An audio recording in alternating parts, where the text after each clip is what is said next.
On July 28, 1938, in the Grota de Angico, a 28-year-old woman was agonizing on the ground in Caatinga, shot and beheaded while still alive. Her name?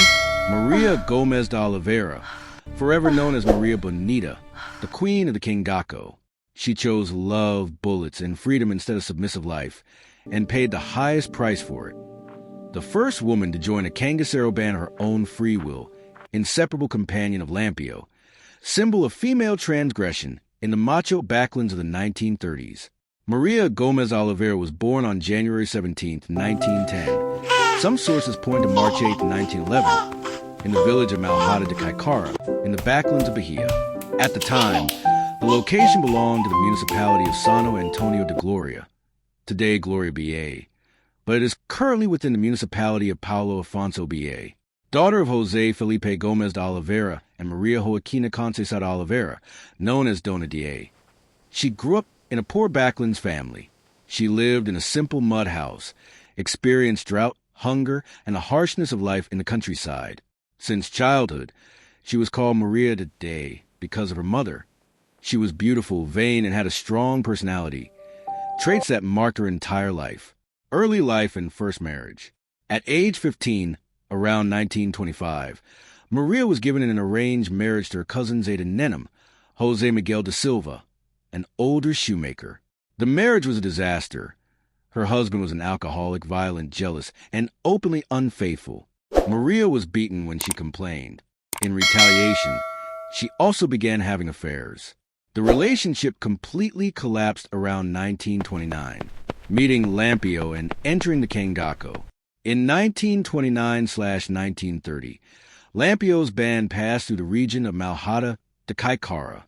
Maria met Virgilino Ferreira da Silva and fell deeply in love. Still married, she became his lover. Shortly afterward, she made the boldest decision of her life. She abandoned her husband, her family, and her normal life to run away with Lampião and fully join the Cangaço. Thus, in 1930, Maria Bonita became the first woman in history to join a band of Cangaceros by her own free will. Others were either kidnapped or joined out of necessity. In the band, she was called Maria de Day, Maria do Capitão, or Dona Maria. Lampião treated her like a queen. He gave her privileges, French perfumes, jewelry, and fine clothing whenever possible. Life in the Cangaço, role, travels, children, and routine. Maria lived exactly 8 years in the Cangaço, 1930 to 1938, always by Lampião's side. She adapted perfectly to the nomadic life in Caatinga. She learned to shoot, to ride horses, to sleep on the ground, to flee from police patrols, and to endure hunger and scorching sun. She dressed like the men, leather jacket, cross bandoliers, leather hat, but maintained her vanity, wearing lipstick, nail polish, silk dresses, and perfume whenever the band stopped at farms. She had a strong personality and leadership qualities. She influenced decisions within the band, helped organize daily life, and even created embroidery and decorative details that became trademarks of the Cangaçero style. She suffered greatly from jealousy. Lampião was unfaithful, but the couple was passionately in love, and Lampião respected her deeply.